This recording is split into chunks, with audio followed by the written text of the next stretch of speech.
So welcome those that are joining us. Thank you very much for being here. We're very, very appreciative of having you join our Seabourn Cruise Line Q&A session and presentation. Oh, I love it. I love it. A lot of fun. We're gonna have a lot of fun. It's okay. We're going to have a lot of unexpected things going on. Hopefully not. But for those that are just joining, with us today, we have the one and only Chris Austin. Chris, please wave. The one and only Amy Price. And the one and only Jesse Fundora. And I will allow you guys to introduce yourselves in a minute. Officially, you guys will tell our audience, who you are and what you do and why you're so important. And anybody that you guys see, if you hover over the faces, you'll see that anybody that is part of the Luxury Cruise Connections team is going to say their name - Luxury Cruise Connections. And anybody that belongs to the Seabourn team is going to say - Seabourn. So that way you know who is kind of part of the, part of the hosts of the team, the hosts of the presentation and who are guests. And as I was telling those that joined earlier, if you have questions throughout our session today, please feel free to add them in the chat box, and we'll be very organized and very happy to come back and read each one of your questions out loud and make sure that we get the answers that we can get from Seabourn. And then toward the end, we're going to allow for a little bit of an open mic session as well. So to kind of recap real quick, our presentation is going to officially start within the next 2 minutes, but we allow the rest of the people to chime in. We did have over 100 registrations today, so it's going to be a perfect size group of probably, I guess we're probably going to get to 60, which is going to allow us for very organized, very interactive presentation. The first 15 minutes of our session today, we're going to allow Chris, Amy, and Jesse to share a very short 15-minute presentation about Seabourn. For those that have already sailed on Seabourn, it's a great opportunity to just remember and dream with us. And for those that have never traveled with Seabourn and always wondered what is all this talk about Seabourn, then you're going to know very, very soon. And then when we're done with this 15-minute presentation, we will go over all the questions in the Q&A chat box, and then we'll open up our mics. And once again, I just I can't stress this enough. This is, we're very honored to have all of this, all of you guys here with us. Many of the names that I'm seeing in this Zoom call are names that I recognize. Many of you have been with us in many of our calls. And many of you have probably never sailed on Seabourn, never maybe been receiving our emails for a long time, but never really done business with us in the past. There are many clients that have done business with us many times here in this Zoom call. So if anybody is wondering, you can always ask the other guests in this chat what they think about us. I'm sure we're going to get real good reviews. All right, so let's officially get started. By the way, Monica Anderson is also joining us here. Monica is one of our home-based, if she's in there, let's put our Luxury Cruise Connections tag in there. All right, perfect. So this is Jesse sharing his screen. So officially getting started. Welcome everybody to our Seabourn Q&A session and presentation. Thank you for joining us. And Jesse, Amy, and Chris, go ahead and introduce yourselves and let's get started. Excellent. Well, Carlos, I'll pick up actually and say good afternoon, or if anybody's still on the West Coast, obviously, good morning to you. It's an absolute pleasure and a privilege actually to have this opportunity to join you today. I want to thank all of our past loyal guests who have sailed with Seabourn previously, and of course invite any new to Seabourn guest, obviously, in the future. We would love nothing more than to get back to cruising and to actually welcome you all on board. This is a picture behind me here, actually, of one of our Seabourn ships in the Bay of Kotor in Montenegro.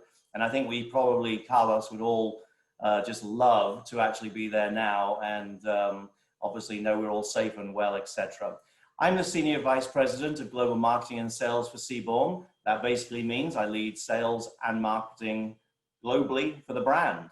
And I have obviously the privilege of working with some wonderful people at Seabourn as well. And Amy, maybe you'd like to introduce yourself, and then Jessie. And Jessie, you can throw it back to me and we'll start moving through the presentation. Sure, thanks, Chris. So I'm Amy Price, and I'm in Seattle as well as Chris, and I'm the Deputy Director of Sales for both our key and national accounts. So I'm very excited to have joined the Seabourn team not so long ago in January.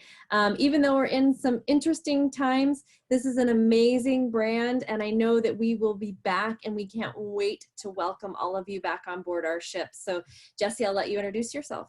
Thank you, Amy. And my name is Jessie Fundora, and I'm the Strategic Key Account Manager for Seabourn. And I've actually been with the company for a bit over a year, but Seabourn about 20 years ago, so I'm very familiar with the Seabourn ultra luxury experience, and I work very closely with Carlos and his incredible team.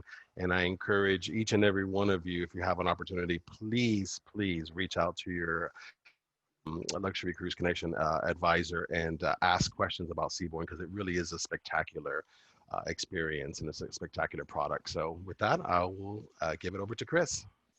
No, thank you, Jessie. And I would just love to obviously reinforce as well that Seabourn only works with the best partners, actually, the best travel advisors. And of course, you're in great hands with the Luxury Cruise Connection.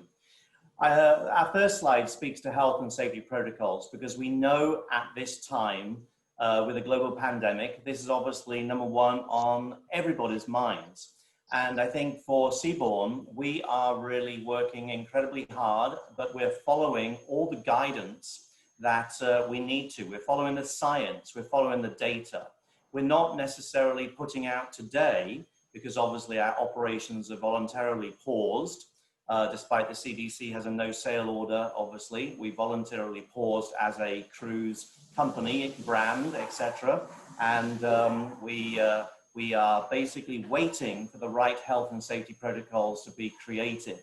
You know, why tell somebody, a future guest sailing with us, you have to do X, Y, and Z, if actually X and Y isn't needed? And I think everybody sees every single day how frequently the learnings around COVID-19 actually shift and change.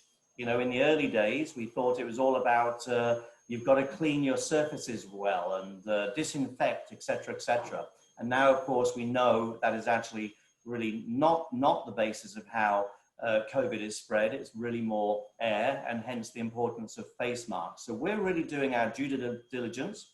We're working with scientists. In fact, Carnival Corporation, which is our parent company, hosted a science summit with the WTTC recently, the World Tourism and Travel Council.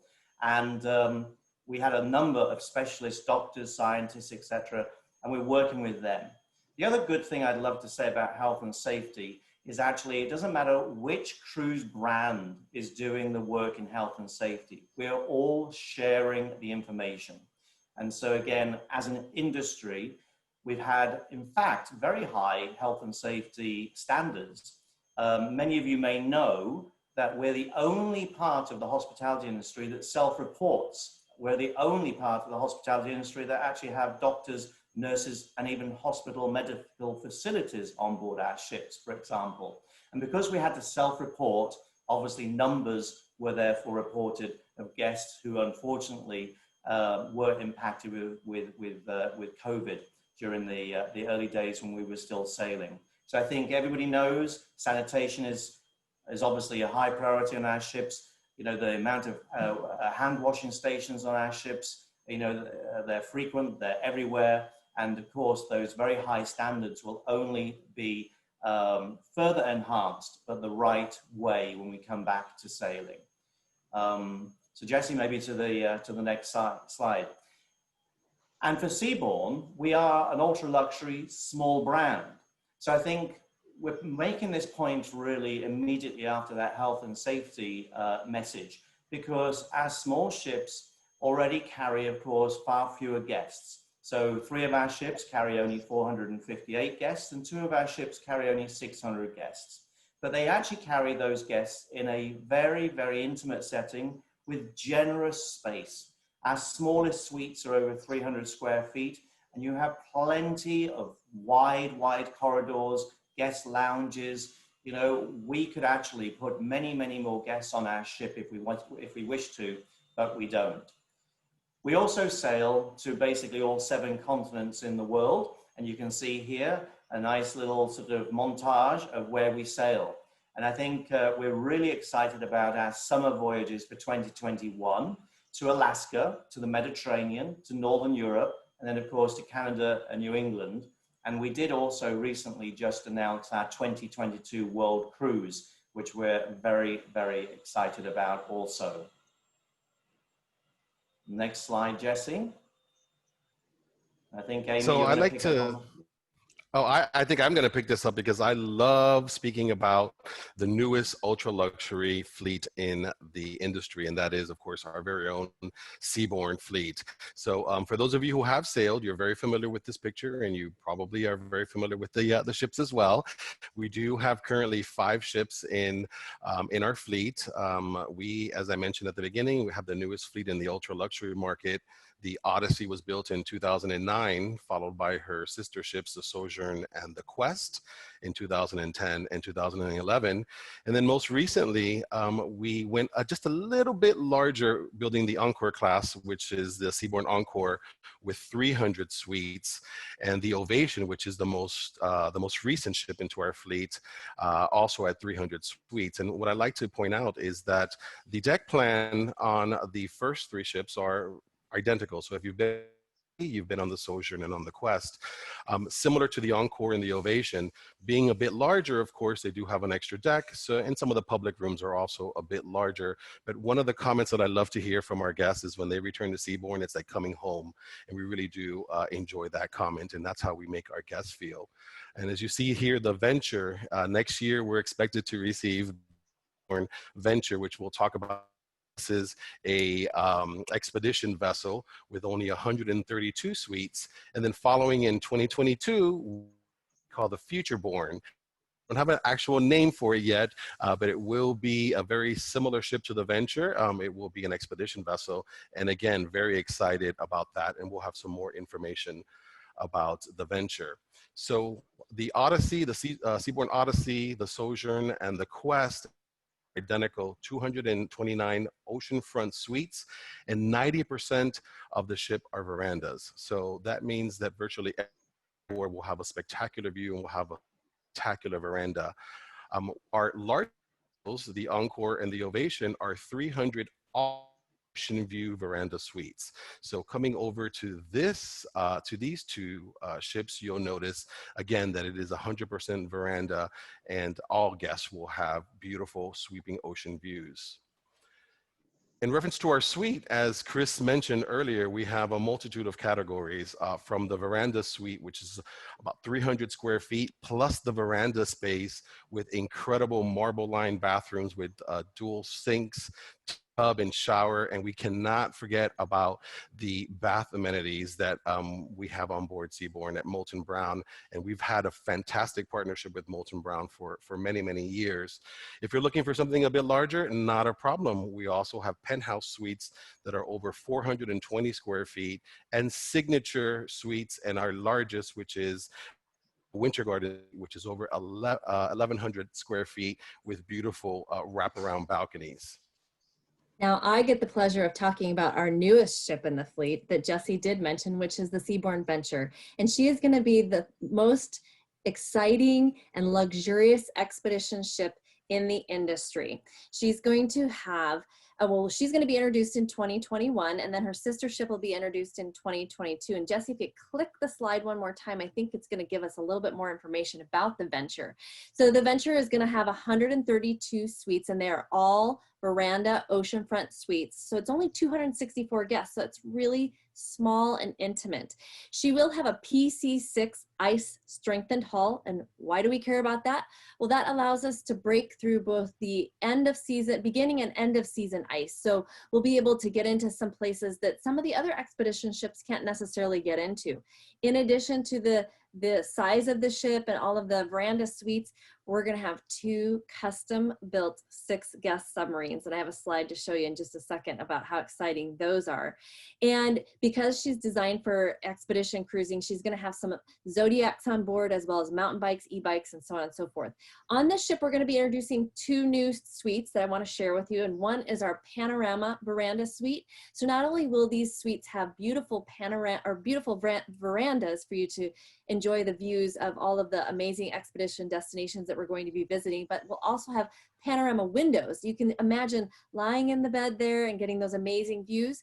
And that winter garden suite that Jesse talked about gets even bigger on the Venture because it's going to be 2 stories. So this is the lower level of the winter garden suite, where you can relax in your dining area and your sofa and your TV and just living area. But then the upper level is what we consider the loft level, and that's your bedroom with this matriculating TV that goes down into the credenza there, and you can take in all of the amazing views again of the destinations that we're visiting on our expedition journeys on board Seabourn Venture. So this is a view of one of the from inside of the submarine. So as I said, they seat 6 guests. They can go down to 1,000 feet, very comfortable. The windows and the glass in there makes it feel like you're literally in the water, but you're not. You want to be able to reach out and feel like you're touching all of the amazing things that you're seeing underneath the sea.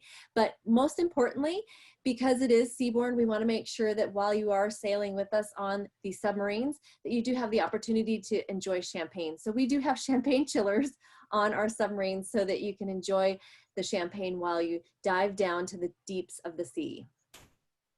And Chris, I'd love for you to share with everyone all of the differences that make Seabourn so special. Absolutely, absolutely. You're making me want to have a glass of champagne there, Amy, actually. So, of course, earlier I did say actually that our ships are intimate, but one of the most common questions we get actually for a guest who's never cruised with Seabourn is, what's the atmosphere on board? It is a private club atmosphere. We actually, gentlemen wear jackets in the evenings, but no ties are required. Ladies do love to dress up, of course, but think of a country club. Think of that private country club, and that's the atmosphere on Seabourn. Our service is, of course, very intuitive, and the team, we're so proud of our team, actually. You'll see, if you see social posts, you'll often see our guests commenting that the very reason why they love Seabourn so much is because of a team that is passionate just to deliver what we love to call a Seabourn moments, those unique memories that every single guest takes away, brings back with them year after year. Of course, I said earlier, we sail to all 7 continents.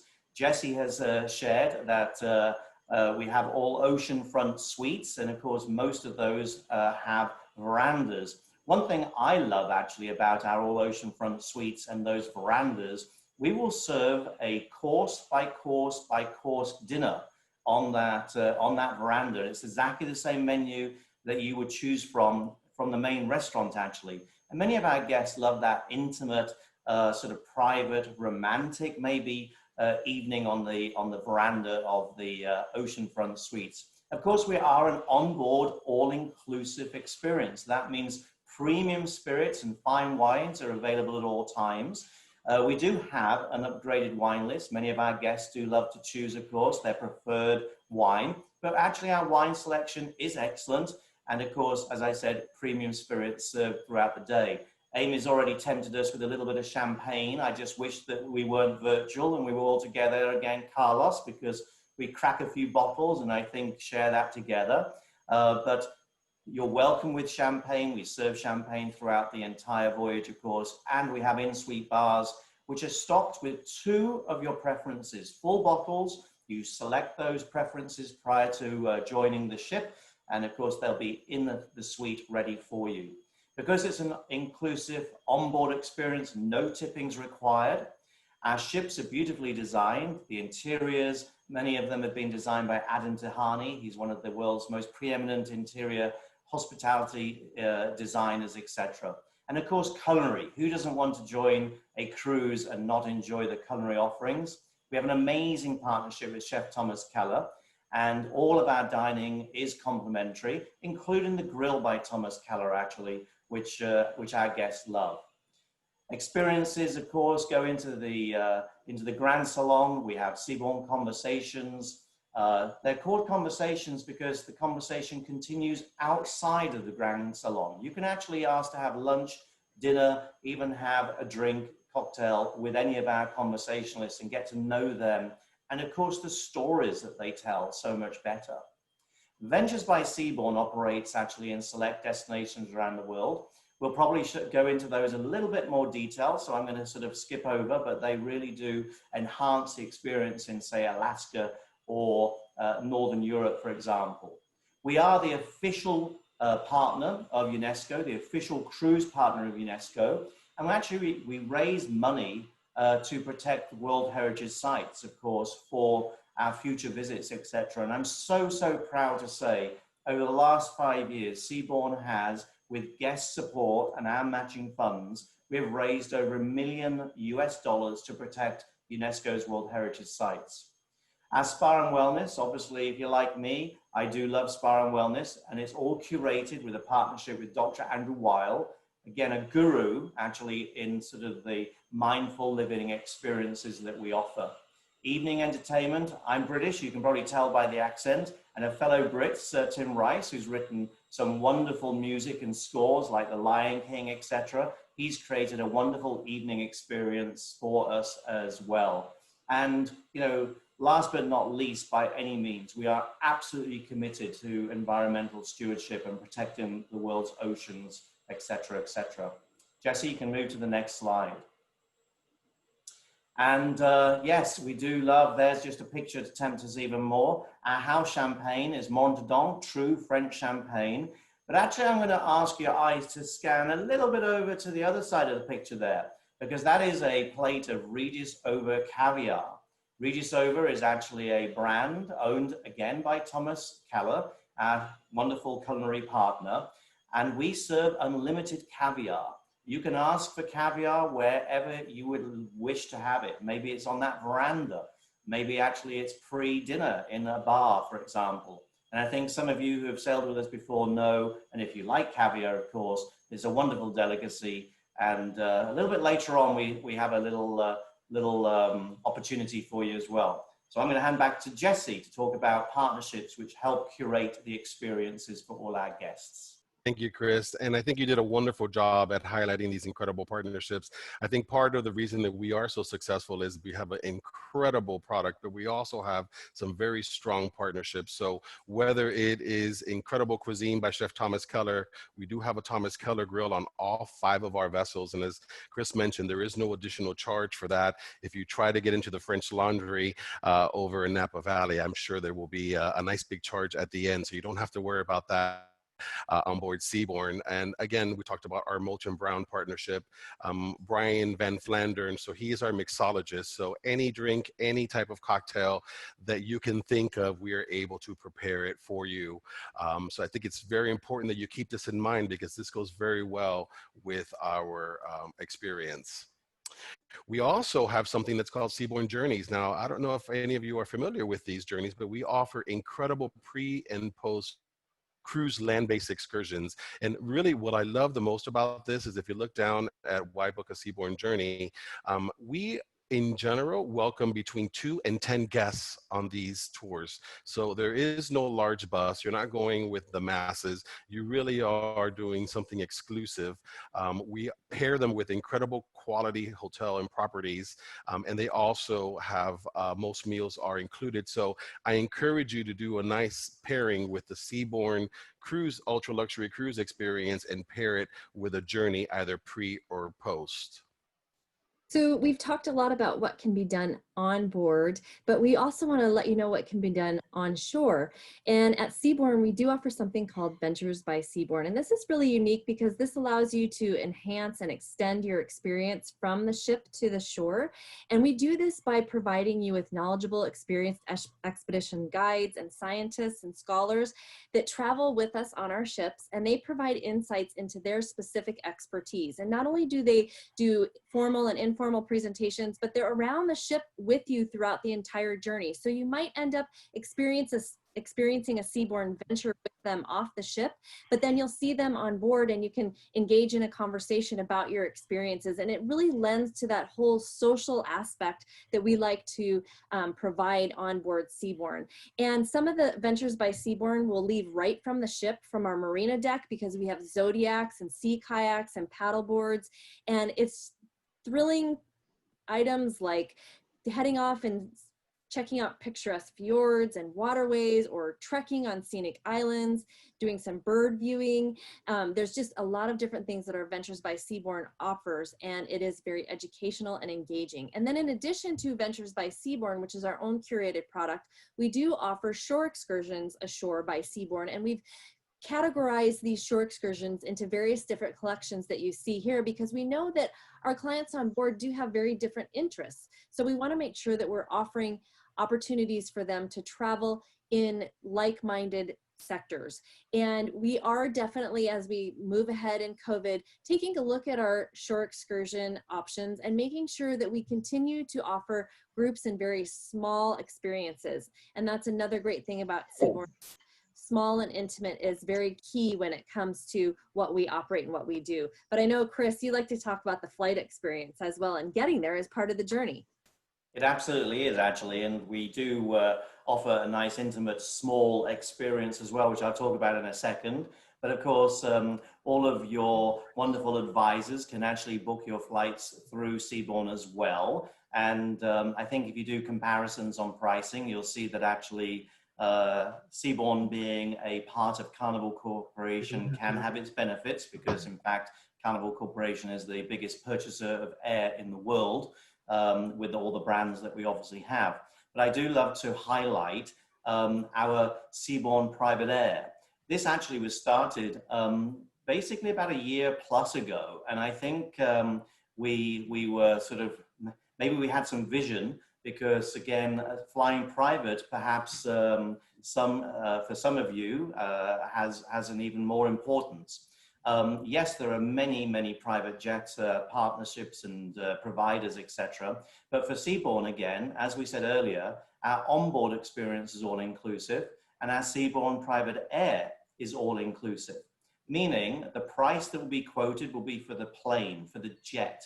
It will also include, of course, if the jet requires, flight attendants, then it's included. If the journey time requires food service, it's all included. It also includes the Montreux champagne and the Regis over caviar, etc. So it's a true Seabourn all-inclusive experience. It's all-inclusive to the point that actually it's door-to-deck service. You get private car transfer from home to the private airport, and of course from the private airport to the ship. Now actually you can also, maybe if you're traveling with another couple, you could therefore share the cost of the private jet, because again, remember, it's the price of the jet actually. You can also request a jet to carry as many people as you wish. You could pair up with, if there's a group, and there's 6 couples going, that's 12 people. Then of course our teams will identify, working through, of course, your advisor, they will find the right jet for you. And one of the most important points here, I think, is actually the last bullet on that slide, next port protection. And that's 1,000 miles. And of course, for all of you professional cruisers, it can take quite a few days for a ship to go 1,000 miles. But actually, what is that and why is that important? Well, even private jets can have some issues, some glitch. Maybe it's weather that prevents them from taking off in time, etc., etc. So we will guarantee to get you to the ship within 1,000 miles of the port, the destination that we were flying you to. If you actually wish to take the private jet to a different location and have a few days in a pre or post-stay hotel, we can do that again. And then of course we can arrange for the private jet to take you to the ship. It's all bespoke, your advisor will help, but I think there's certainly a lot more interest in private jet travel in the future. And Amy, you're going to talk about some of the great promotions that Carlos's team can help our guests with.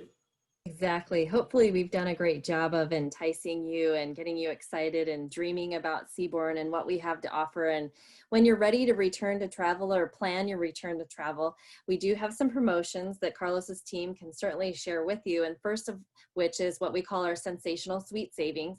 And you see here that this is going to run through the end of September, so September 30th.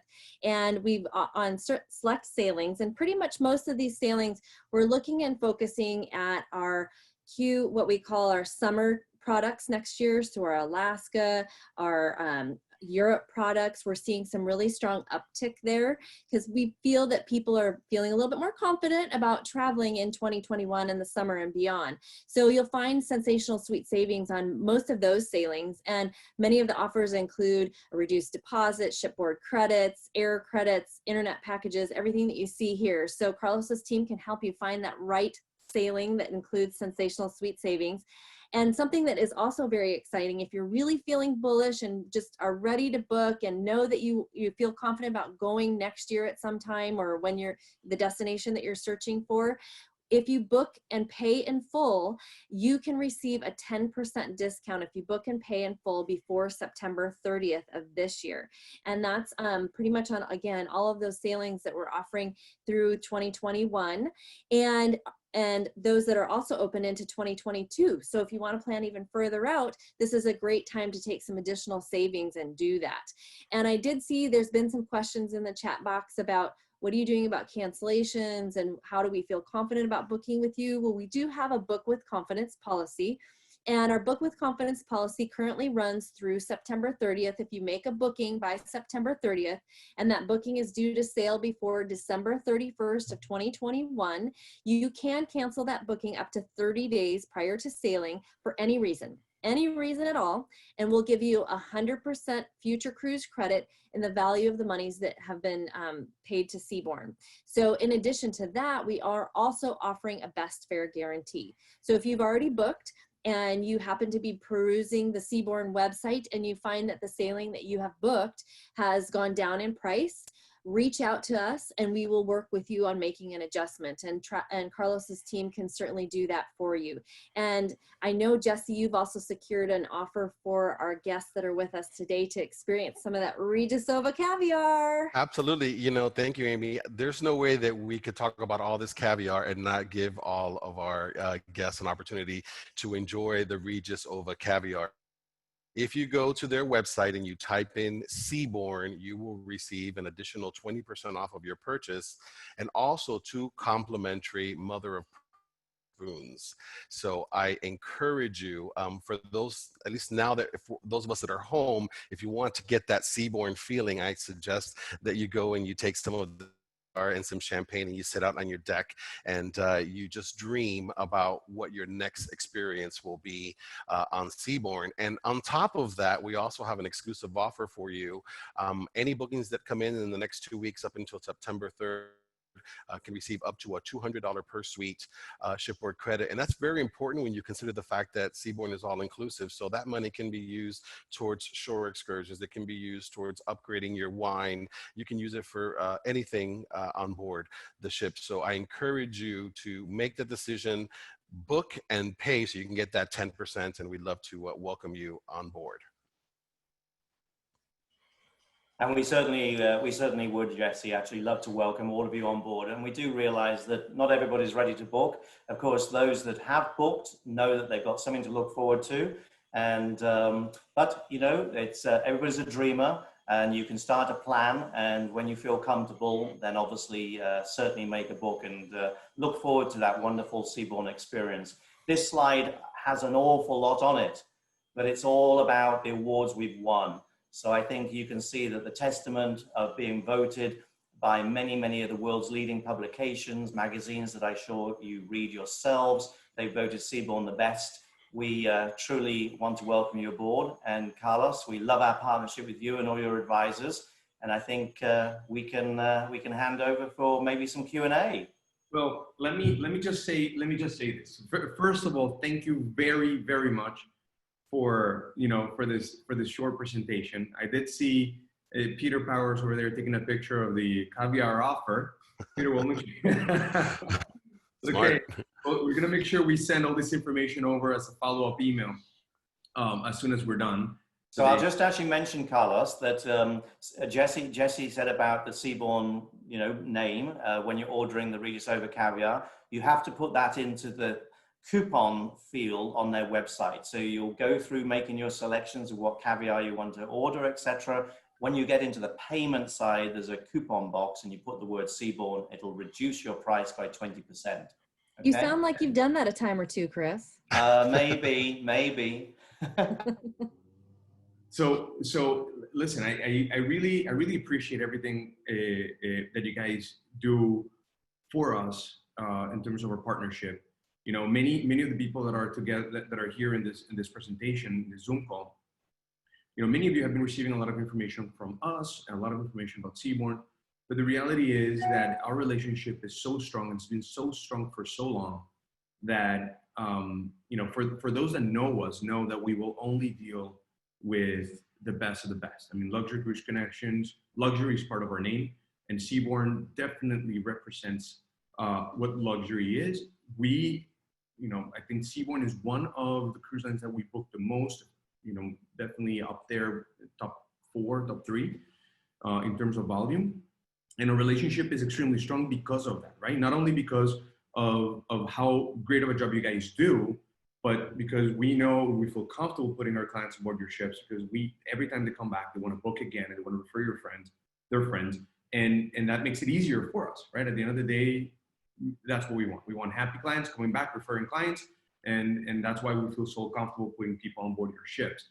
And the reality is that, when you talk about this, the newest luxury fleet, I think we need to highlight as well some of the biggest differentiating factors here. I mean, you did have a slide that talked about that, but I definitely don't want to miss your opportunity to really, share with our audience here the uniqueness of the size of the ships, together with the country called casual, together with the ability of having caviar and champagne basically 24 hours a day, right? And the level of service and attention to detail that Seabourn provides is quite unique. Now, before we go into the Q&A part of the session where we talk about everything that is going on and the big elephant in the room and everything that we want to know about, doing some of our previous Zoom calls, a lot of our clients want to know specifically if there's anything that you can tell us, not to speak badly about any of the other brands, but like if I am, I guess the question is, if I am blank, I should be on Seabourn. What do you think? Great question. If you're looking for the world's finest ultra luxury travel experience, you should be on Seabourn. Okay. If you're looking to make wonderful new friends from all around the world, lifelong friends, you should be on Seabourn. If you want to collect what we call those Seabourn moments, those memories that you'll tell stories of and make others jealous that they weren't on Seabourn, then you should be on Seabourn. If you want to enjoy the finest culinary offerings and all those wonderful partnerships that help curate our experience, you should be on Seabourn. And I think, coming back to that very first slide, Carlos, and not ignoring in any means what's going on in our world today, Seabourn as a cruise option. I mean, I'm a true believer, and I believe you are as well, Carlos. The cruise industry has offered the best vacation experience, holiday experience ever. And that's not disputing there are fabulous land-based resorts. But when you look at the value, when you look at the, we're highly port intensive when we're sailing. So you think of the Mediterranean, on a 7-day voyage, we're probably taking you to 7 ports of call, actually. You need to be on a 14-day voyage before you sort of get a sea day. And we don't just visit sort of the big marquee ports. We generally sail from those, but we visit little small, harbors, the yachting playgrounds of the world. We have a marina platform that goes down. We actually do caviar in the surf on our Caribbean voyages. We do caviar in the ice in Antarctica. We really try to curate these different experiences. And of course, I think, I use the word bespoke about Seabourn Private Air. I think every guest creates a bespoke experience. You know, whether you want to dine in every single restaurant on board, if you want to eat caviar, if you want to have that meal served on your private veranda course by course or not, you curate your own experience. You make friends, new friends, you travel with old friends, you know, you make wonderful relationships with our team and staff. I think many guests and many of our team members on board sometimes shed a tear when they leave because they've made such a strong bond. And I think, you know, the staff make it. I mean, many brands call them crew. I call them team, as you've heard, because we are one team to deliver one exceptional experience. And it's just very sad that we're not doing it now. I mean, there's nothing more we would want to do as a brand than actually to set sail. But we will do it when the time is right and when governments allow, when policies allow, when the science tells us it's the right time to sail, you know. So, but the motivation, Carlos, is there. My goodness, we're working hard each and every day, and the motivation to get sailing again is.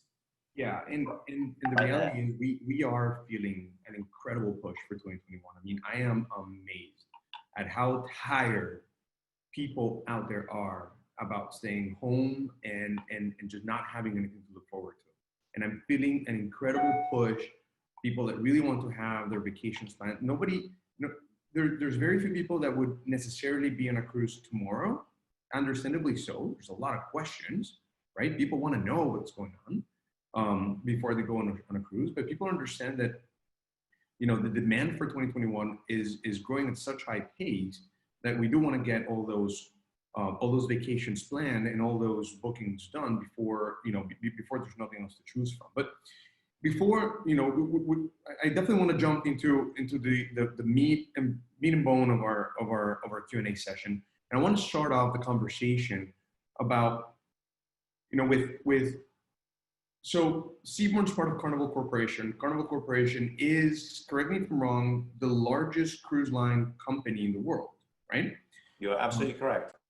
And so even with that said, I would love for you, if you can explain a little bit of why, like if I am booking a Seabourn cruise today, why should I feel confident about the fact that my deposits, my monies, my final payments, my future cruise credits are in a good place and the financial stability of Carnival Corporation and Seabourn Cruises? Just talk about it. It's a great question, and I'll start, and obviously, Amy, Jesse, if you have anything to add, then jump in, please. Excellent question, and of course, the news tends to be filled sometimes with that very question trying to be answered. You know, for Carnival Corporation, we are the largest cruise operator in the world, actually controlling about 50% of the cruise industry. We actually have managed to raise significant capital. Obviously, we own every single ship. It's not like a hotel brand that franchises the assets. We own everything. So we've got significant assets, not only our ships, but other assets as well, etc. And we've actually been able to raise enough capital.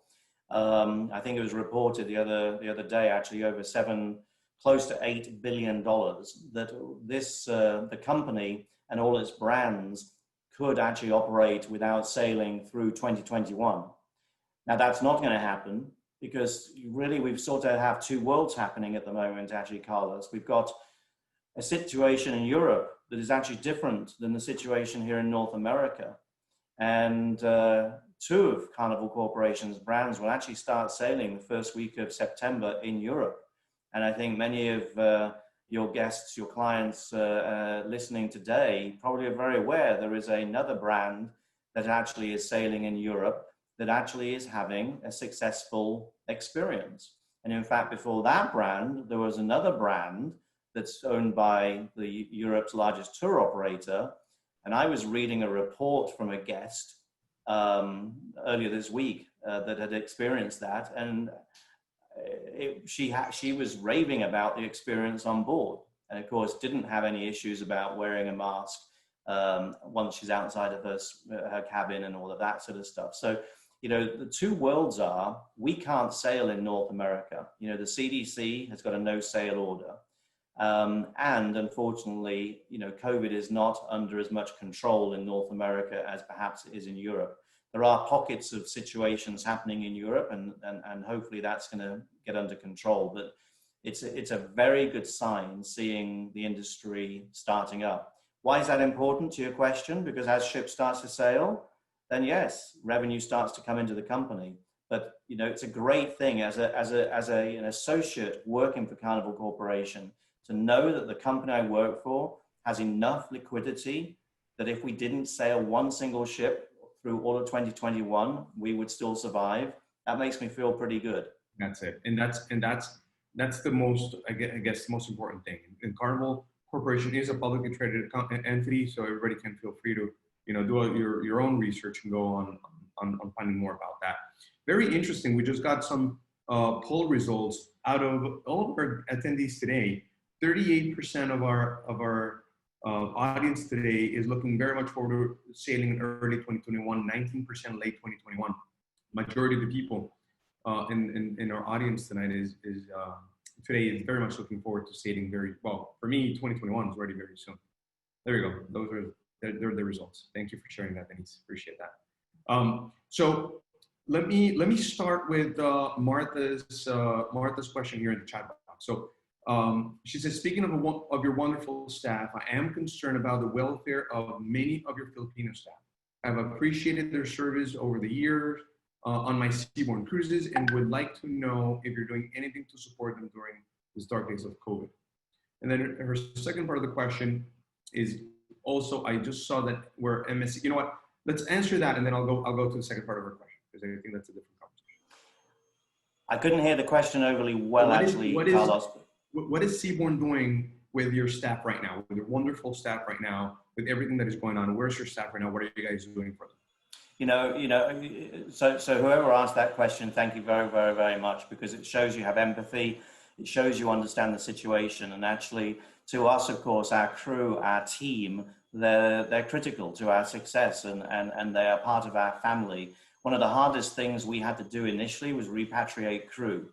And, you know, if anybody ever thinks that any cruise brand doesn't want to help get their team members home, then that is obviously that statement is wrong. I mean, it's governments, it's policies that limited our ability.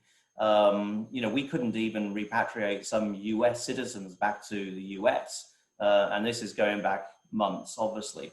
We have managed to repatriate everybody. We used our own ship to actually get team members home.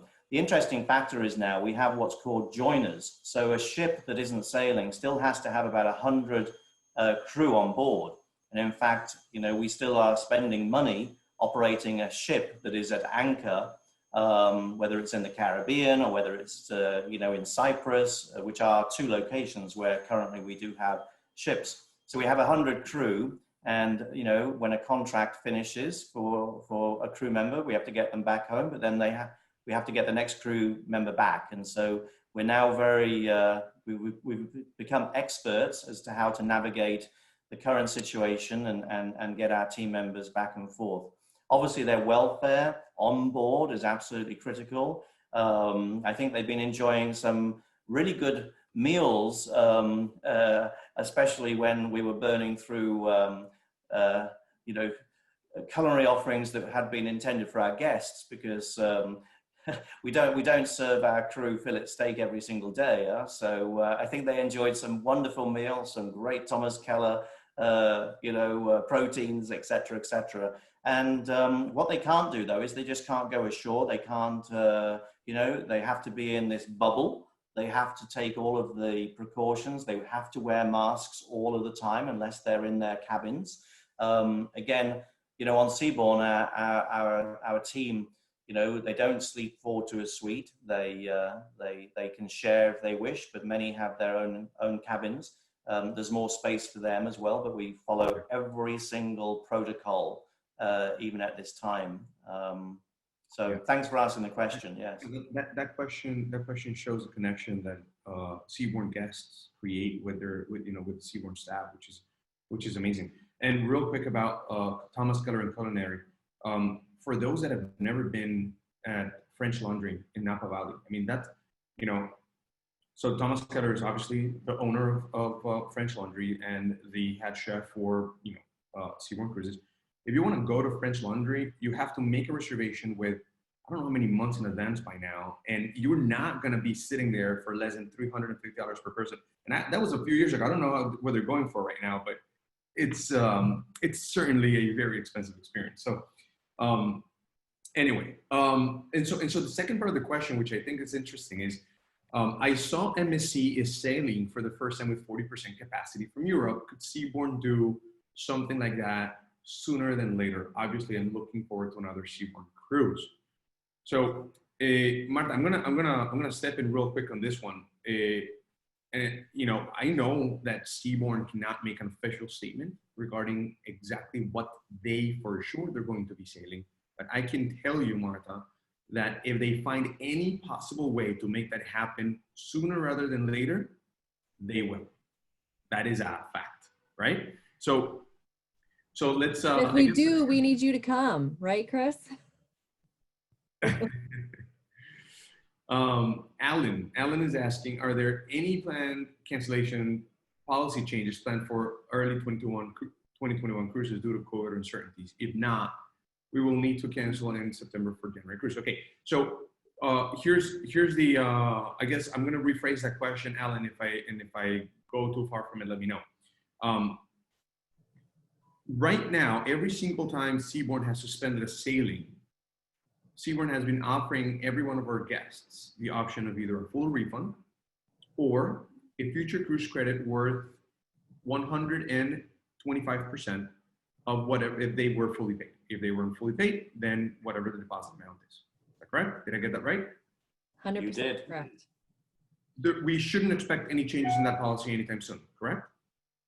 Great. That is correct. And then anything that, and Alan, anything that you have booked right now, you are eligible for the program where if you decide not to go up to 48 hours prior, is that right? You can take 100% future cruise credit. Did I get that right? Or It's 30 days prior is our. 30 days prior. I'm sorry. Yep. 30 days prior. Okay. So the key, Carla, sorry to interrupt you there. The key is if we cancel the voyages, yes, then it is the 100% refund or the 125%. If a guest chooses to cancel a voyage that's still open and hasn't been paused, then obviously standard cancellation policies, etc., apply. So yes, you're absolutely right. Just want to make sure there's that point of clarification there. Correct. Correct. Personally, I think making 25% on your money now is not too shabby, but we fully understand if anybody would rather have a refund. And again, apologies, from our president, Josh Leibowitz, and all of our team, if any of your clients have been waiting for refunds. We're actually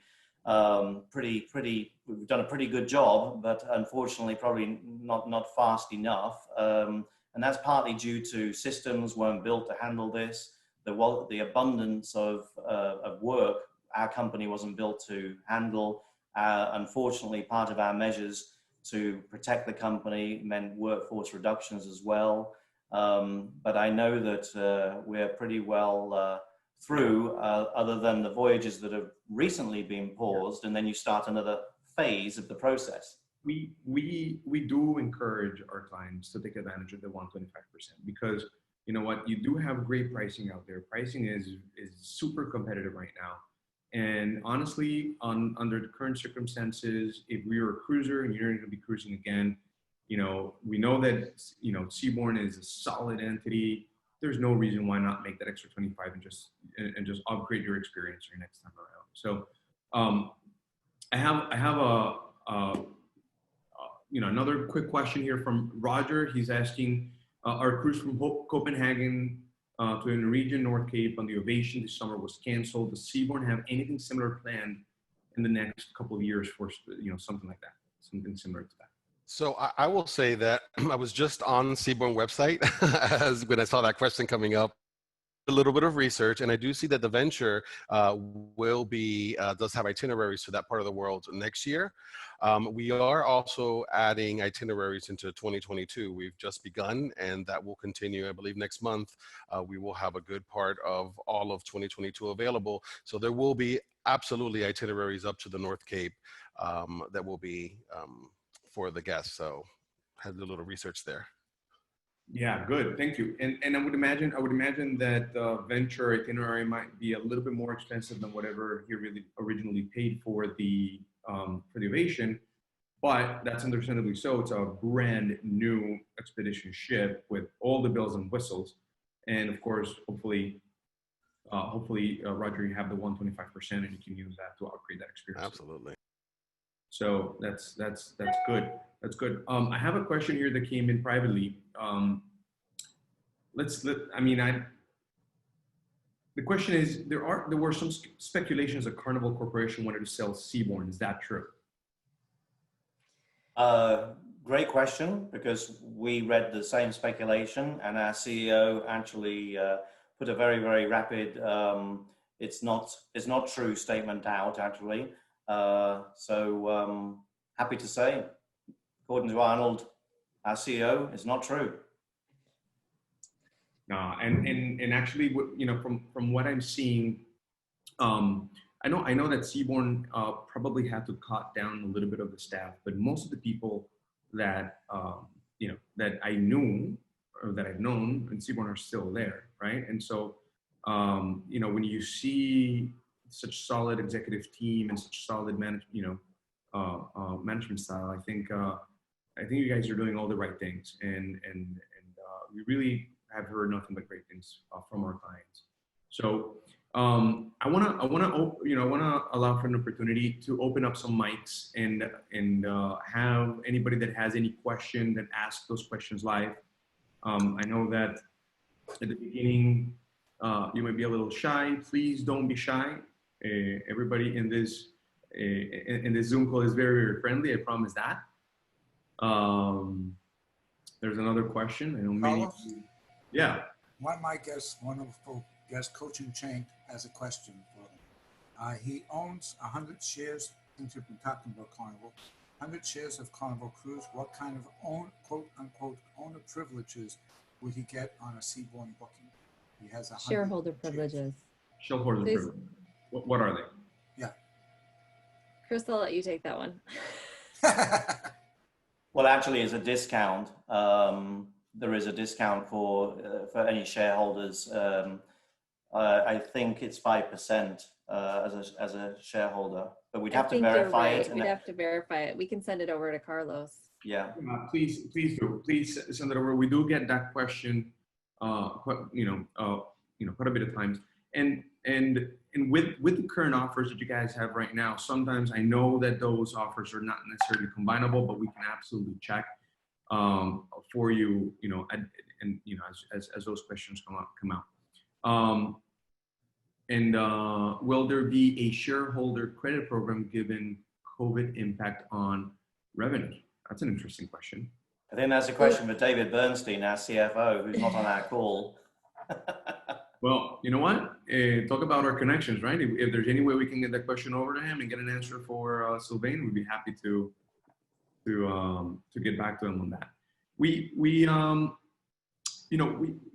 One of the things that I want everybody to on this call to know is, as Luxury Cruise Connections, we're travel advisors, right? We don't call ourselves travel agents, or we're cruise and travel advisors. And the reason why I say this is because there's a lot of complexity right now, right? There's a lot of promotions, a lot of offers, a lot of information to digest, a lot to talk about, a lot of questions, a lot of uncertainty. I want you guys to know you can rely on us to ask any question, even after this call. If there's anything else that we didn't cover, anything else that you want to know about, you want to understand what's combinable with what, or can I take advantage of this, or what's the cancellation policy of this, or anything that you guys want to know about. If we don't have the answer, if there's something that needs to be escalated, our relationship with Seabourn, with Jesse, Amy, and Chris is extremely strong, and so you'll know that we're gonna get those answers for you and make sure that that we get things that we get things done free. I wanna use this opportunity real quick to ask you guys another question. You know, for those that are dreaming about 2021, what is the most popular itinerary right now? What do you guys see most people, like what is in most demand at the moment? So I can take this one, Chris. I know you've been talking a lot. I would say the most demand that we are seeing right now is definitely Alaska. You know, Alaska is a very popular destination in the summertime as it is, and 2020 was on par to be probably the biggest season in Alaska. And when we saw that fall by the wayside, we did see the interest in 2021 pick up right where that left off. So if you have anyone that is interested in sailing to Alaska, and especially sailing to Alaska with Seabourn, now is the time to book, because the inventory is limited on our ships. As you saw, we have smaller ships. They go to smaller destinations, and experiencing Alaska on a Seabourn ship is like nothing else. It's like almost being on your own private yacht, being able to go into these very small coves and fjords and see the icebergs up close the way you can on a Seabourn ship is breathtaking. The other destination that is extremely popular right now is Europe. So Mediterranean and Northern Europe, kind of similar situation where we were starting to see a recovery in Europe after a couple of, you know, down years, and 2020 was coming in strong. And again, it's shifted to 2021. So both the Mediterranean and Northern Europe, we're seeing bookings come in very strongly for those destinations. So just a little tip there. Good.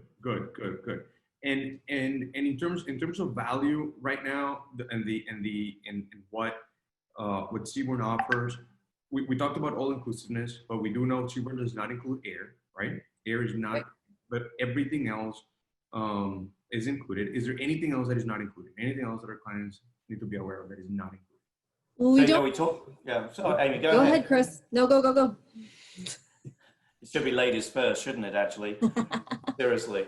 You know, we're an on-board, all-inclusive experience, yes? The only thing you have to pay for on board, really, is if you wish to go to the spa.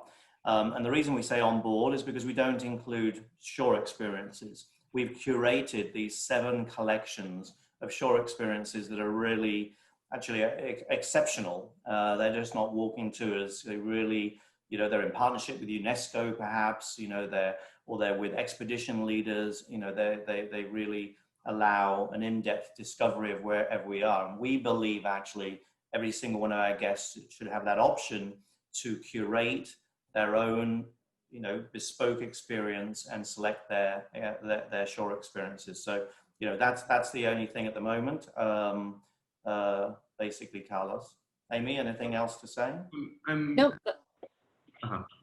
Wi-Fi is not included universally. Wi-Fi. That's so Brian. Actually, Wi-Fi is included for all penthouse and premium suites, and we do include a Wi-Fi package with many of our promotions now. So you are correct that for our V categories, it's not automatically included, but I can share that about 50% of our promotions include a free Wi-Fi package. The reason why, so that's really why, you know, why don't we give everybody free Wi-Fi? And this is what, you know, I am told, is that we are changing and upgrading on the OSQ ships, the systems to provide the optimum level for every guest to have an excellent experience. We don't want to basically say on Seabourn Ovation, our newest ship, everybody gets free Wi-Fi, but on, you know, Seabourn Odyssey, nobody, you know, you have to pay, or it's only included in a particular promotion. And I think consistency is important across a brand so that every guest gets the same experience. And will it be free at some point? Absolutely. But if you're in a penthouse or above, it's definitely free. And if you get it in a promotion, it's free. Good, and that's a really good question, and I missed that, and there, you know, it comes with its additional charges based on, you know, if you want to have simultaneous multiple devices and stuff like that. But I do understand that it's more of a technical limitation of some of the ships, and I do understand that we want to keep kind of consistency. So that makes a lot of sense. Thank you for that. And whoever pointed that out, I missed whoever made that comment, but that's actually very much on point. Mike is asking us, is this a popular cruise, the 14-day vintage Europe, the Seabourn Sojourn? Is that a popular one? Yeah, all of our Europe itineraries, like I said earlier, are selling. And ironically enough, you know, you mentioned the 14-day.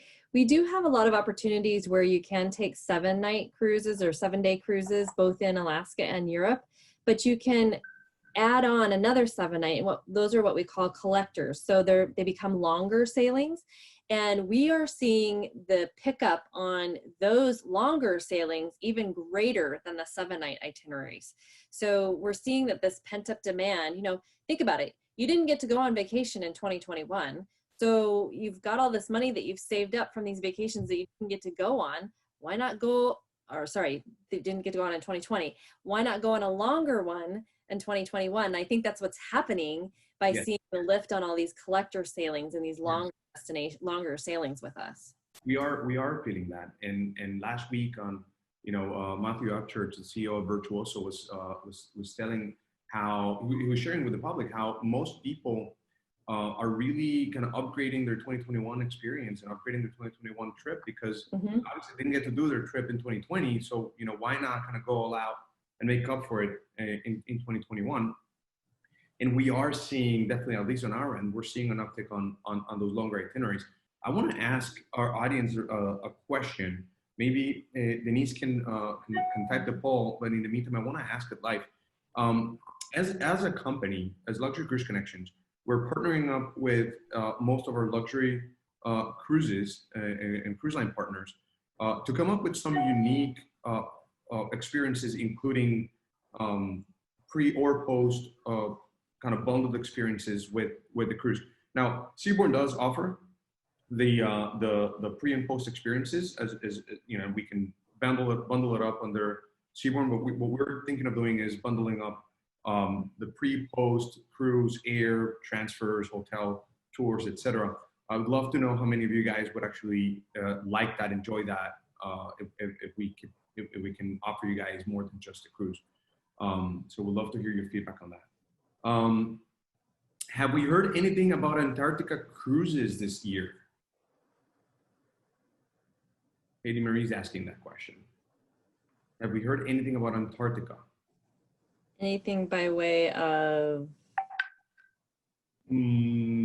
Maybe, I think maybe. Well, they're still scheduled. I mean, if the question pertains to, yeah, are they sailing?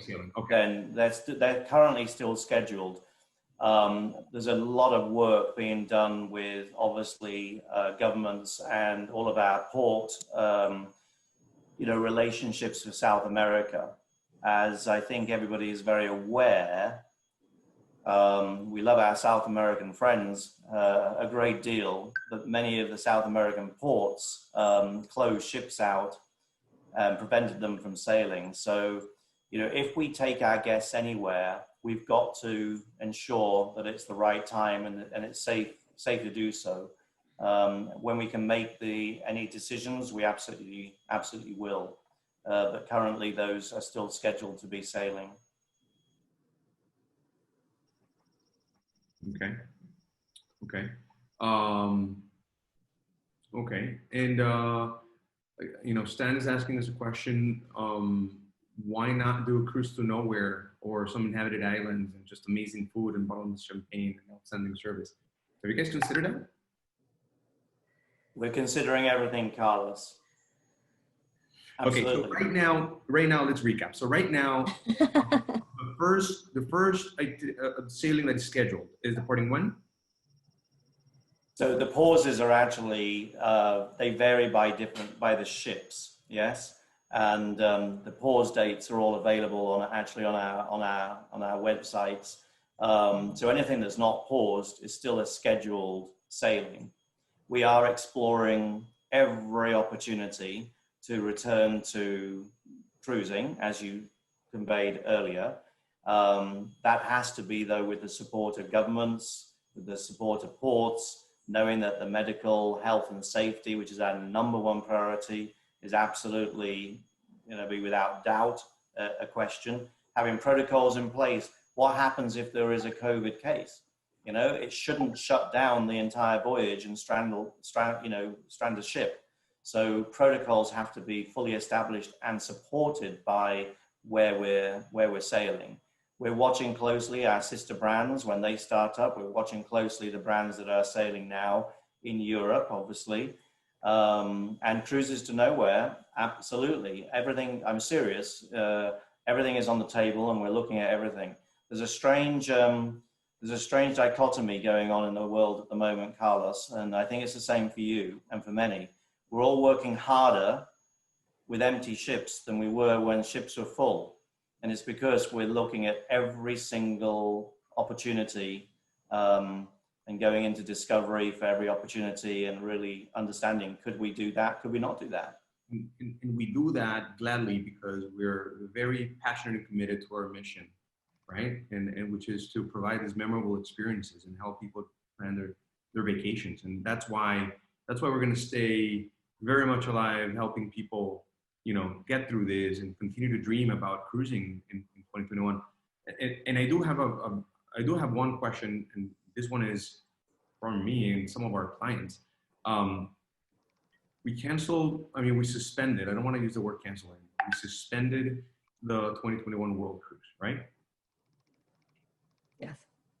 Are we making any change? So the 2022 World Cruise is substantially different. In fact, total opposite from the 2021 World Cruise. Now, I know that a lot of people that were in the 2021 World Cruise is being moved over to the 2022 World Cruise. Are we doing something about that so that people, and when is 2023 World Cruise coming out? Because those that were on 2021, they want to rebook, they want to settle. So our 2021 World Cruise, we did, when we did announce the suspension of that World Cruise, we did take into account those guests and anticipating them possibly moving over to the 2022 World Cruise. So we did hold back their exact suites, and we have personally contacted each of those World Cruise guests, or are in the process of contacting each of those World Cruise guests to let them know what their options are. We certainly hope that they would choose to sail with us on the 2022 World Cruise, and we are giving them the option to do so at no additional cost, and they're getting an extra 5 days. It is definitely a different itinerary, but equally as exciting in the destinations that it visits. And we're in the process of assisting those guests and reaccommodating them on the 2022 World Cruise should they wish to do so. Now, your question about the 2023 World Cruise, I'm going to throw that to Chris. So what I will say is actually, we recognize the 2021 World Cruise was a really exciting itinerary, and we will definitely probably be looking at a very similar itinerary for 2023. I will also say that we've been put in a very unique situation, yes, of now the cruise industry not sailing, because normally planning a world cruise voyage or any voyage takes an incredible amount of time, not weeks, not months, actually it could be a year of planning for port reservations, etc. Some brands only book the port. Seabourn books the berth in the port. So, we're working with ports all around the world to secure our berths and actually get them contracted before we announce anything.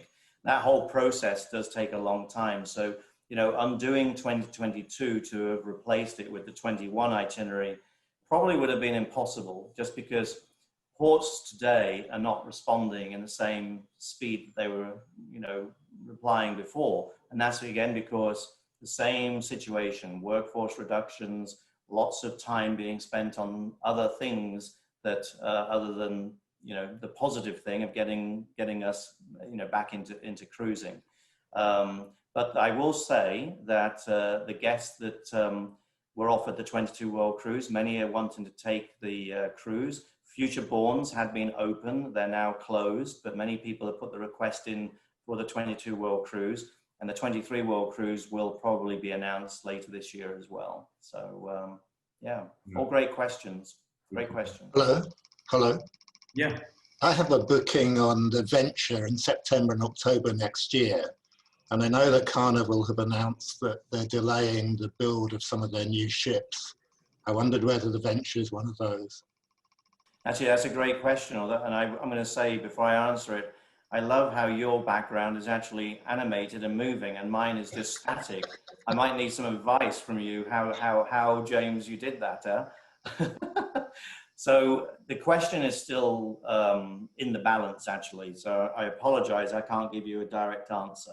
Clearly the yards were shut down. There's no, I mean, that's transparent. Everybody knows, because in Italy, where Seabourn Venture is being built in Genoa, you know, the yard was closed down. But the launch of Seabourn Venture actually isn't until next July. And we're still in this sort of gray space of trying to understand with the yard, and it's different teams than myself, obviously, it's our shipbuilding teams. You know, can they pick up the pace again in the time that's still available? So that, you know, no clear answer. Again, everything is as booked today. And if there is any change to that, then through your advisor and through ourselves, we obviously will be giving you a full update. So apologies, it's not a black and white answer, it's this gray, but it's sort of similar to many of the questions that we get today. We don't know, we don't really know. I think that was pretty black and white. And James, and one more thing that you should know is they will make every effort to make sure that you're advised and that have an update on that as soon as possible. They're not going to hold off information. You know, they will make sure that you're providing that information as soon as possible. Good, thank you. Yeah, of course. We have another question from Timothy. He's asking, assume there are added expenses for ventures by Seabourn.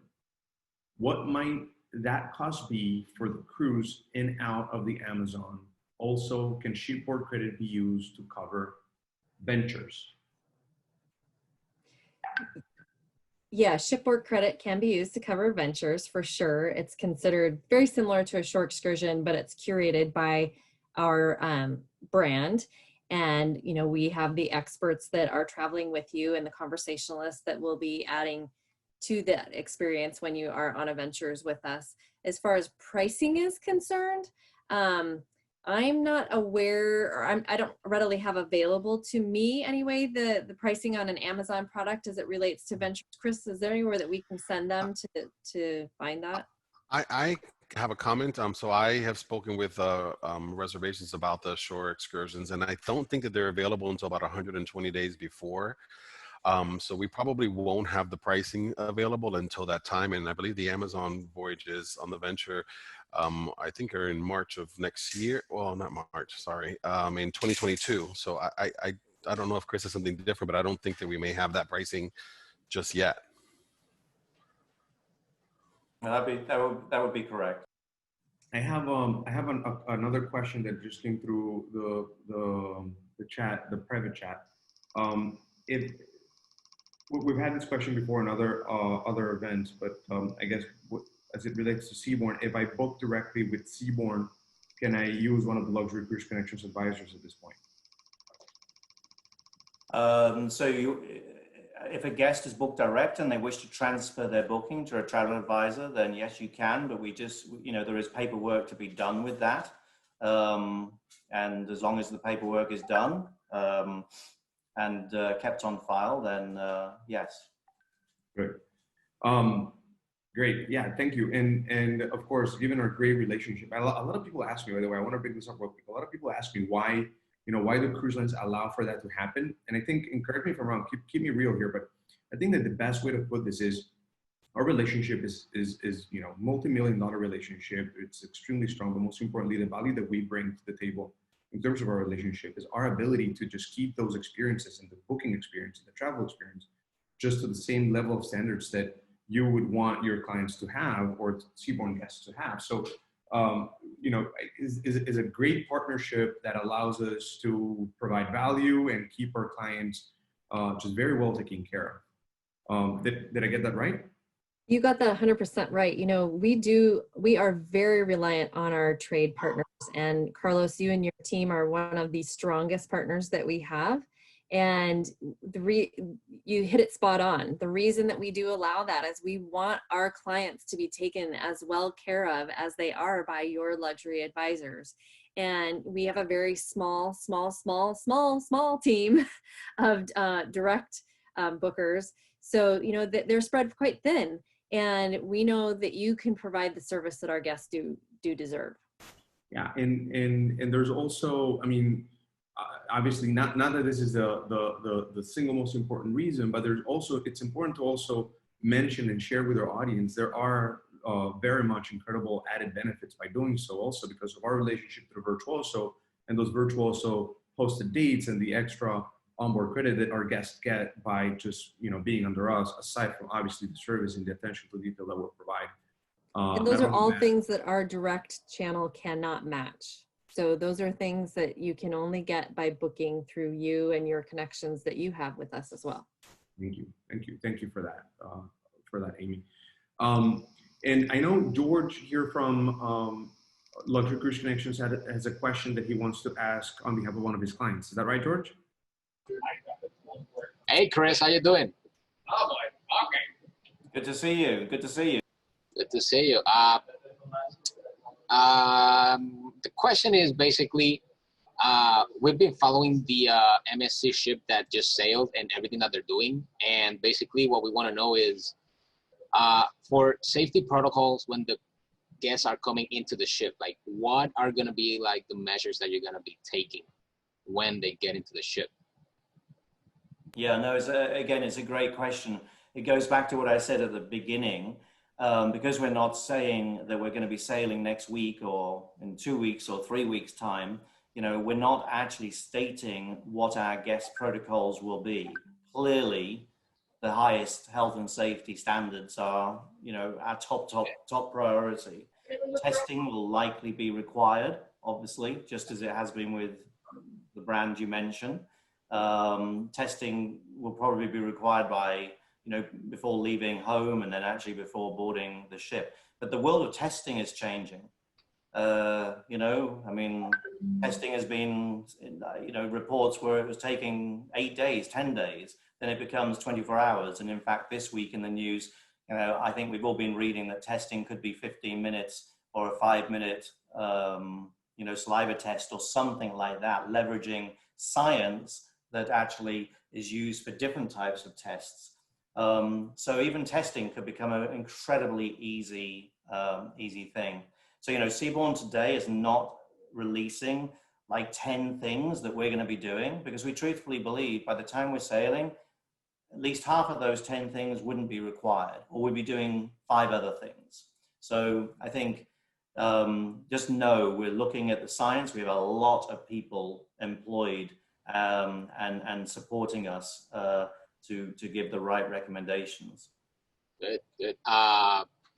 The other question is, when it comes to shore excursions, is Seabourn planning on doing like a bubble where you can just go out to port if you have an excursion with Seabourn, you know, so that nobody can go wandering around, you know, that kind of dynamic?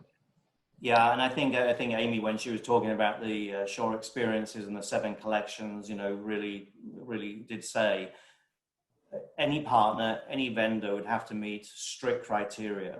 And of course, prior to vaccinations, if we're starting prior to vaccinations, then yes, you know, we'd have to keep guests in a very strict sort of lane to ensure that, you know, everybody's protected and then the experience back on board is protected. I think bubble is a great word, actually, Jorge, to describe it, quite frankly. And I hope that would also give a lot of peace of mind and confidence to guests as well. Still get out, still see something, but give great confidence and peace of mind. And I think the brands that are starting are laying some great protocol out for us all to watch. And do you think, Chris, that would include reducing the number of passengers? Definitely. So one thing that, is really interesting, the CDC say that ships won't be able to carry the same number, but then they don't give any criteria or any protocol. So you're left sort of making a decision yourself. But I think, yes, I read that the MSC ship, Grandiosa, is only sailing with 50% capacity. They're clearly going to build that capacity. But, do we cap at 80%? Do we cap at 85%? I think, initially we certainly wouldn't be sailing at 100%. You have to leave some suites open for, for quarantine purposes if necessary. And also just to give a little bit more, even though we're very generous in space on board, we still need to, I think, give that consideration that if we don't fill the ship to the full capacity, it's going to be better for everybody. So I think, yeah, whether it's 80, 85, 90, maybe the first voyage will be 50%. Again, I just don't know, but definitely. The struggle we have is there's no guidance. Nobody is giving solid guidance. So it is an independent brand decision. And we're watching very closely what others are doing, and we are definitely praying for success. The industry is tied together as a whole here, and it isn't a competitive situation. This is a situation where we just want to get back to cruising. And as we watch MSC, I think we're all high-fiving and very excited to see the success that they are experiencing at the moment, and only hope that it will carry forward. We have a question here. Hi, Amy. Hi, Chris. Hi, Jesse. How are you? This is Steve. Hi. We've had a lot of chats, and this question comes up a lot. And I know you really don't have a full answer, but maybe you can bring some insight to the guest about dining, about how things might, I know you don't have, nobody's told any cruise line what to do, but I'm sure that there's been discussions, and can you relay that to these guests? It's a great question, Stephen, actually. Thank you. Yeah, great question. Again, clearly, when we start operations, we have to have the appropriate social distancing. We actually, as you know, on Seabourn, we don't have everybody going to the main dining room at 6:30. It is open seating. It's dine when, where, and with whom you wish.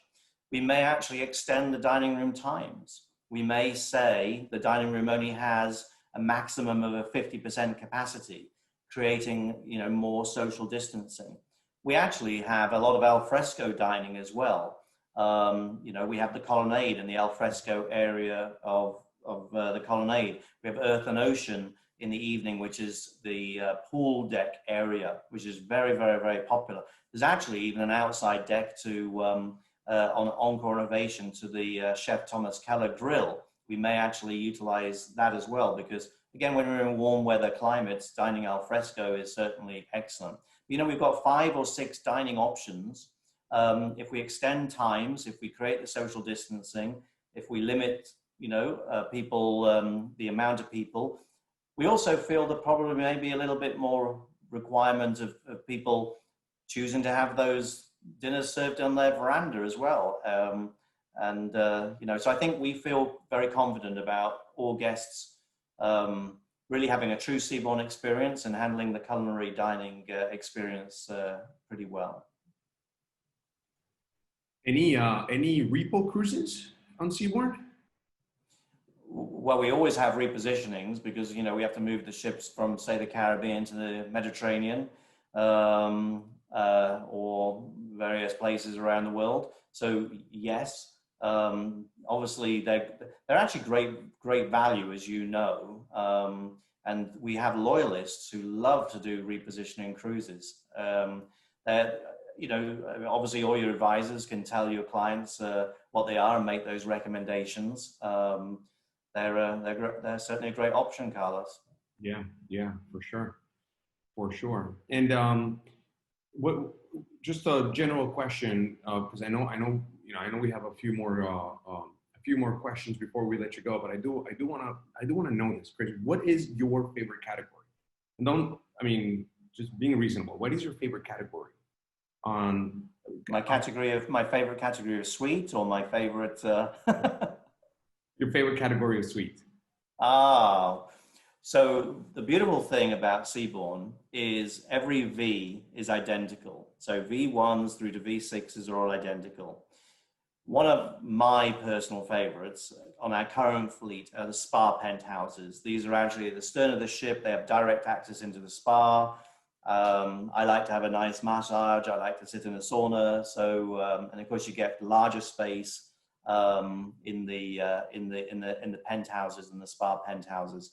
I do actually think that the 2-story Grand Winter Garden that Amy was showing on Seabourn Venture is just going to be one amazing suite. A few things Amy didn't say is the master bedroom upstairs has a Duxiana mattress and electrical bed, so you'll actually be able to lift the back of the bed up. It's looking out to those 2-story high windows. The TV that you saw in the rendering actually is the latest OLED LG TV, and those actually roll up or roll down, up or down, and actually will reveal that, therefore, the vista in front of you. We'll even be putting Shackleton Scotch inside those suites, Bose sound systems. So I think a lot of nice extras, plus the space and the 2-story loft-like ambience. I think that probably will be my favorite. But I have to be honest, and I know I'm in charge of sales, but any suite on Seabourn is a wonderful, wonderful experience. That's great. I wanna open up the opportunity for anybody that has any live questions that you want to maybe unmute yourself and ask a question. As I said from the beginning, I want to be very respectful of everybody's time, and I know that some of you might have had other previous commitments, so I want to make sure before we let anybody go, if you have any other questions, anything else that you want to ask, this is a very rare opportunity that we have Amy and Chris and Jesse in the same Zoom call at the same time. If you have any questions or anything else that you want to ask or know about, please do so right now. Please do so right now. I want to ask one question about the current promotion that you have going on, right? So sensational sweet savings. Why is that promotion? Why has it been so successful? Why have you find? You know, it's been successful because it's been on for a long time.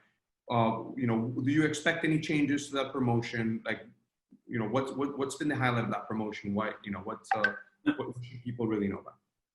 Everybody's failed. Well, I think it's been so successful because it's really focused on the products that we have The top left. next year. In addition to that, it has provided those little extra amenities that might not be included or perceived to be included, like the internet, and it's also offered reduced deposits, so you don't have as much risk with your money putting it down. As far as extending it beyond where we're at right now, we still have quite a bit of time, still very viable through September 30th, and we hope that you'll take it over here. No. Okay, thank you. What questions do we have out there? Art, what do you want to know? How you doing, Art? How you doing today, my friend? Thank you for joining us. So share with us who's raised your hand if you've been on Seabourn before. Awesome. Marilyn, what did you like the most about Seabourn? Wait, you gotta unmute yourself. Hold on. Let us help you unmute. You should have asked me what did I not like. No, it is a marvelous line. It does have everything. It goes the extra mile, I think, for everyone. They leave no stone on.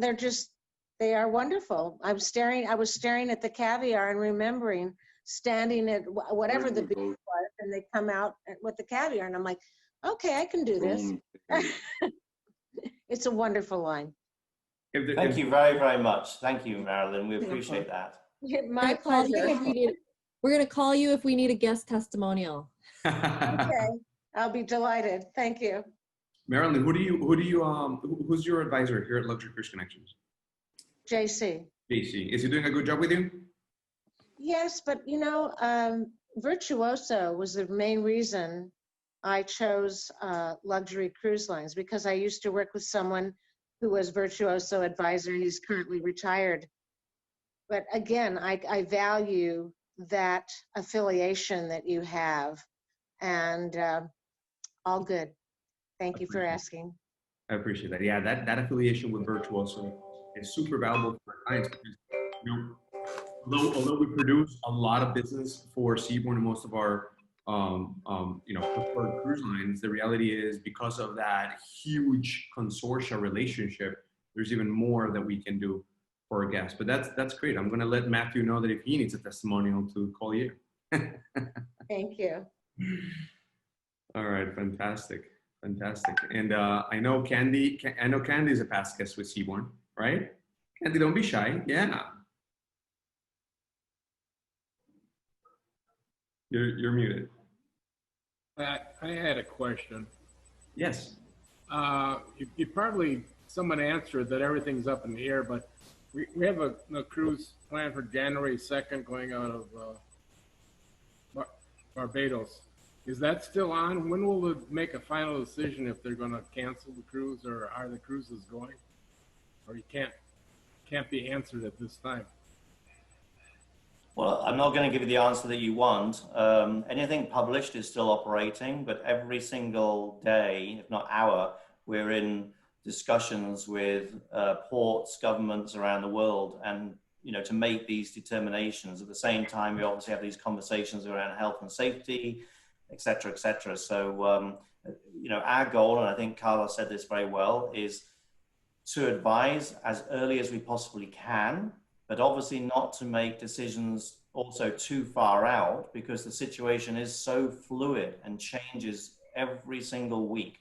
The news seems to change. So, you know, my recommendation is, you know, wrapped up in a bit of an apology, but bear with us, and hopefully we can welcome you on board in the Caribbean.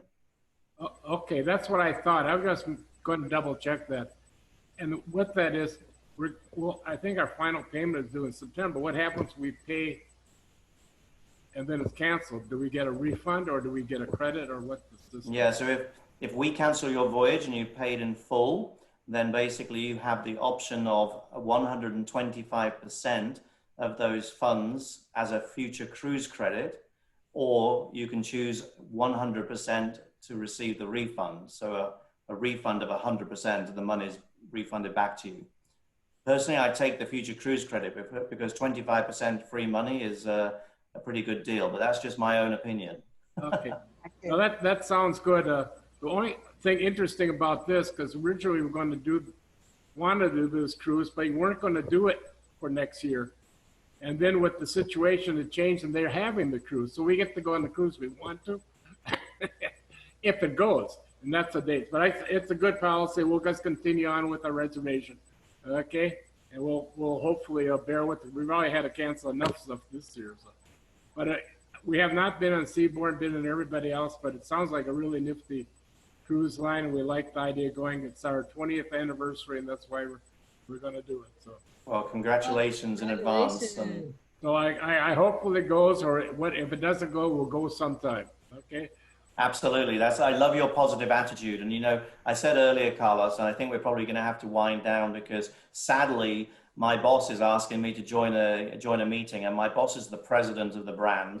But I said earlier about having something to look forward to.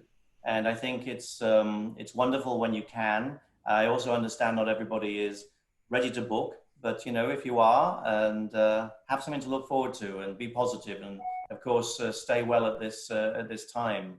It's been a pleasure, Carlos, to join you. So, keep the word out there. One interesting, we're going to go on a different cruise line because it goes to the islands. We wanted the higher level deal. They canceled that ship to a ship that doesn't have that level of deal. So then I finally looked a little bit more to see what else to do, and see we're back having the cruise. So things are working out for us if it all works out for everybody. Thank you. so look, I know that as they said from the beginning, I know that everybody has other previous commitments. So I do want to let everybody know that we are going to have to let at least Chris and Amy go, but we're not rushing anybody. And if anybody wants to stay on and ask any further questions or just ask us anything else, please do so. We're not going anywhere. Yeah, I'm doing something on the. So I have not been on a Seabourn cruise, Carlos. I have not. I don't know. Maybe, I don't know. I have not been on. I've been on many other cruises. I'd like to try a Seabourn cruise. I'm sure it's beautiful. So you need to get Candy on board, Carlos, because I was watching her and her husband, and they're way too cute, and they would be perfect socialites on board a Seabourn cruise. I know that your husband to all the golfing destinations. So Seller, let's go. yes, well, we were supposed to go to Scotland, but obviously didn't go. And the Northern European cruise looked really interesting, but it's too early in the year for us. We need to travel in July because we live in the desert, in Palm Desert. It's very hot here now. And Escape the heat. Summer. What? I said escape the heat. Yes, and we do travel every summer for a month. This is the first year since we've lived here. In 4 years, we haven't been here. We haven't been gone. So next year, I'm ready to go now, but there's nowhere to go. Definitely. Go to San Diego. So, I mean, I would love to do something on Seabourn. We'll see if you have any kind of good deals for us. Absolutely. Carlos has got a great advisor. Did I ever meet you, Carlos? Did we ever email each other? Maybe. I know I've been in touch with Luxury Cruise before. Yeah, no, absolutely. And I believe JC is going to be reaching out to you very soon if he hasn't done so yet. Who is? JC Quintana, one of our advisors. Oh, where is he? Is he here? I believe. Yeah. Oh, he's waving right there. There he is. Look at him. There you go. Oh, JC. Where are you from? Miami. Here? Miami, Florida. You're in Florida. It's hot there too. It's hot all over. Definitely. Well, Candy, I hope you and JC get connected. I'm going to let Amy go. Amy, you're going to go traveling. I know you're going to go. Are you from Seattle? Someone here is from Seattle. Oh, Chris and I are both in Seattle. Yeah, we were going to do a road trip to Seattle. That got nixed also. So Carlos, we're going to let you carry on. Have a good meeting, Chris. Thank you so much. This has been a wonderful conversation. Thank you. Stay well, everybody. That's the most important thing. Stay well, social distance, and take care. Drink wine. Thank you for your time. We appreciate it. Yeah. Thank you so much. I want to get that caviar. What you have? So we're gonna send you guys an email right after this, as soon as we're done with this event, with the details on that promo code. That caviar, that's Thomas Keller's brand of caviar, and I mean, it's incredible. I'm not personally a fan of caviar, but I hear that brand is incredible. So. All right, I'll go for it. Andy, so sorry to interrupt. winechick1@gmail.com. Exactly, that's me. Great email. This is coffee. All right, excellent. Thank you. Look forward to hearing from you, JC. We'll speak soon. Thank you. Thank you. Thank you. Bye. It was fun. Yeah, it absolutely was. Absolutely was. Social event of the day. Thank you, everyone. It was a pleasure. Thank you, Carlos, for putting this together and all your incredible advisors. You know, for those of you that are still on, I work probably the closest with the advisors because I'm here local. And I just want to say that you're in great hands with everyone at Luxury Cruise Connection. So make sure that you are booking your Seabourn trips with them. Okay. Amazing. Thank you. Thank you so much. All right, everyone. Thank you. Thank you, Jesse. Bye-bye. Take care, Jesse.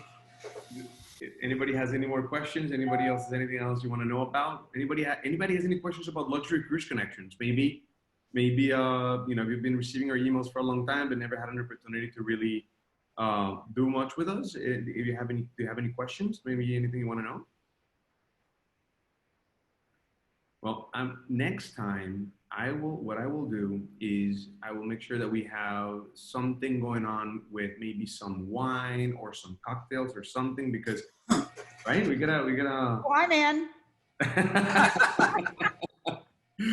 Sounds good. We are for those that like attending this event. We are going to have an event on AMA waterways. That's our next event, right?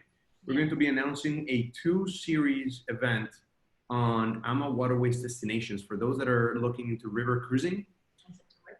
That was another, Carlos, that was another thought for us next summer, was to do a river cruise? Yes, geez, can't talk. Yes, that was another thought. A lot of our friends here have done them, but we need to do a 2-week one because 1 week isn't long enough, or back to back maybe. That's right. So what you're gonna want to do if you've never done a river cruise before and you want to do a longer one, then something like a Grand European tour is usually what most people would go for. That's gonna go through the entire Danube River, and you get to visit multiple countries. But the problem is we've been to so many of those places, but not the little places that the riverboats go to, but we've been to Eastern Europe. Yeah. So I don't know, but we'll talk about it. Yeah, no, for sure. And nowadays there's so many different river cruise opportunities, right? We have companies doing river cruises in South Africa, for example, in Botswana. We have you have France, and you have Portugal. Oh, and I know, all over.